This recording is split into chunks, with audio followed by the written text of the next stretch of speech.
Retomo lo de la ternura. No voy a sacar del cajón de debajo del escaño la demagogia propia de los periodos preelectorales. No para hablar de pobreza, no para hablar de pobreza infantil. Comparto con usted que efectivamente la situación que estamos viviendo tiene que ver con la desigualdad y tiene que ver con un trasvase de renta de la mayoría de la población a una minoría privilegiada, que es verdad que ha cometido abusos, pero que los ha cometido porque podía, que los ha cometido porque las leyes se lo han permitido. Podríamos hablar del rescate bancario, cosa que empezó a hacerse no con el Partido Popular, sino antes, que ha provocado una deuda que no es nuestra, pero que ahora tenemos que pagar nosotros, y del artículo 135, que hace que la lucha contra la pobreza esté subordinada al pago de los intereses de una deuda que no era nuestra, que era una deuda de los bancos. Podemos hablar de todas las reformas laborales desde el 94. Todas han ido orientadas a precarizar el empleo y a dificultar la vida de los trabajadores. Podríamos hablar de las reformas fiscales, de todas las últimas, que han provocado que los trabajadores soporten el 80% de la carga fiscal. Esas grandes medidas no las vamos a cambiar en el Parlamento de Andalucía, pero vamos a hablar al menos de las pequeñas cosas de las que hablaba Galeano. Son cosas pequeñas, no acaban con la pobreza, pero al menos nos dan la expectativa de que las cosas pueden cambiar, de poder hacer.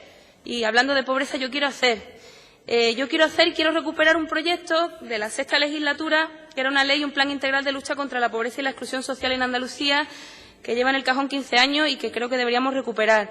Quiero hablar también de la necesidad de establecer medidas de intervención en los distintos ejes que afectan a la cuestión de la pobreza, que son diversos y multidisciplinares, que hablan de empleo, de salud, de vivienda y de justicia.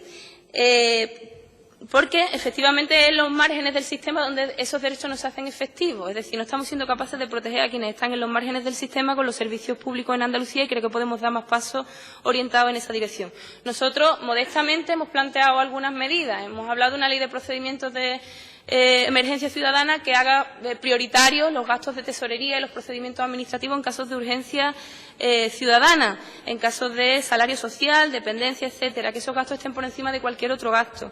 Hemos hablado de una ley de pobreza energética que replantee el bono social, y ojalá estemos juntos pidiéndole a las eléctricas que nos devuelvan los 3.600 millones de euros en ayudas ilegales que ahora están en la Comisión Europea y que han pagado juntos gobiernos del Partido Socialista y del Partido Popular. Hemos hablado de una ley de emergencia habitacional que mañana presentaremos, que ha sido aprobada en Cataluña, que ha sido elaborada por los movimientos sociales, por la PAI, que entendemos que puede ser útil también en el marco de Andalucía. Nosotros hemos planteado también enmiendas al presupuesto orientadas en esta dirección, porque entendíamos que un 42,3% de la población no son la gente que vive en los cajeros, ni es la gente que duerme encima de un cartón, a quien tenemos que atender efectivamente, sino que ya es un número de población que requiere un esfuerzo más grande que el 0,53% del presupuesto.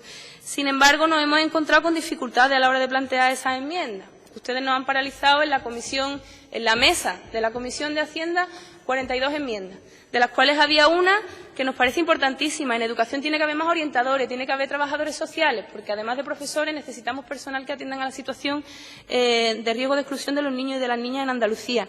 Hemos hablado de fortalecer la justicia gratuita, con partidas pequeñas, porque el camisón es muy pequeño y hay que tirar de él, pero con alguna medida. Hemos hablado de la necesidad de medidas de empleo, de planes de reindustrialización en los lugares que son pozo negro del empleo industrial y que no se han recuperado por ninguna otra vía, que no se han reconvertido en nada más. Estamos hablando de Linares, estamos hablando de la Bahía de Cádiz, estamos hablando de Huelva, y también nos han paralizado enmiendas que iban orientadas en este sentido.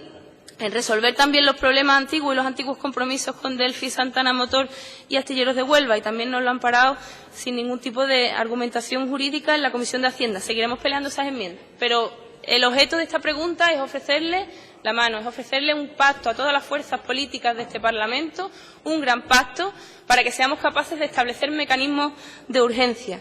Porque, insisto, y decía Galeano, son cosas chiquitas, pero quizá desencadenen la alegría de hacer y la traduzcan en actos. Al fin y al cabo, actuar sobre la realidad y cambiarla, aunque sea un poquito, es la única manera de probar que la realidad es transformable. Yo aspiro a transformar más cosas que las cosas chiquitas, pero empecemos por esas porque son urgentes. Gracias. Gracias, señora Rodríguez Rubio. Señora presidenta. Gracias, presidente. Mire, señora Rodríguez, permítame